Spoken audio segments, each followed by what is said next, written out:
Bonjour, je suis ravie de vous retrouver, pour les plus fidèles ou de vous accueillir pour les nouveaux, sur le plateau pour la chronique La valise des mots.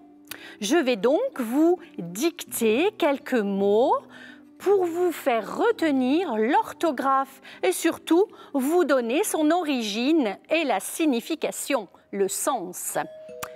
Oh, quelqu'un sonne à la porte? Mais sonner? Mais comment sonne-t-il? Eh bien, le premier mot que vous devez écrire, c'est la sonnette. Vous voyez?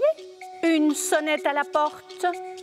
Sonnette vient du mot sonner, le verbe sonner.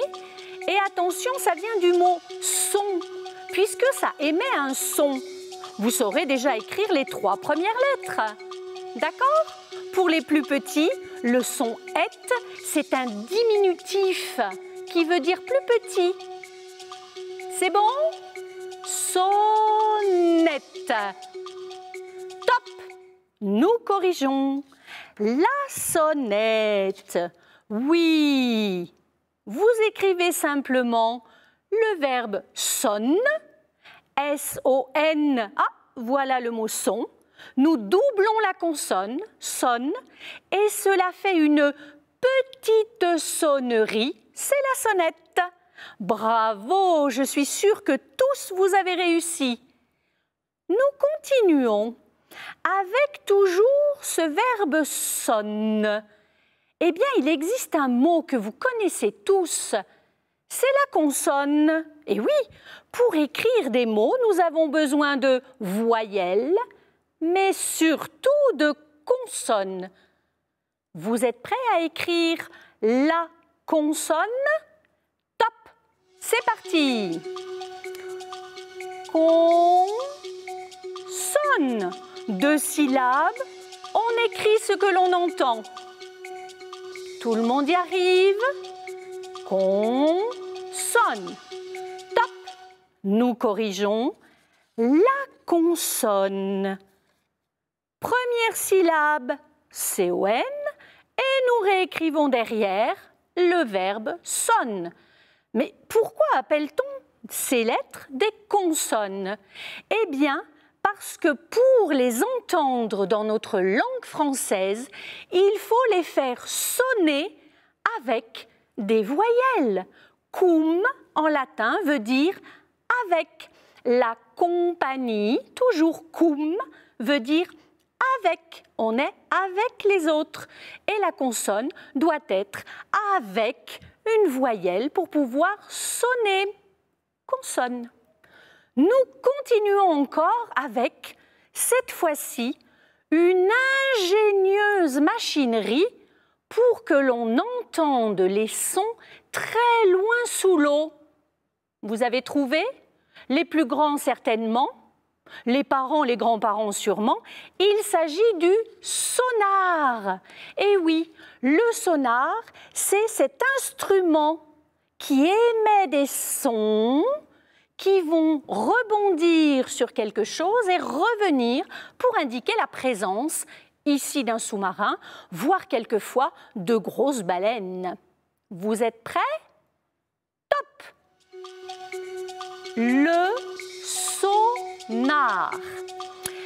Alors pour les plus petits, écrivez vraiment ce que vous entendez.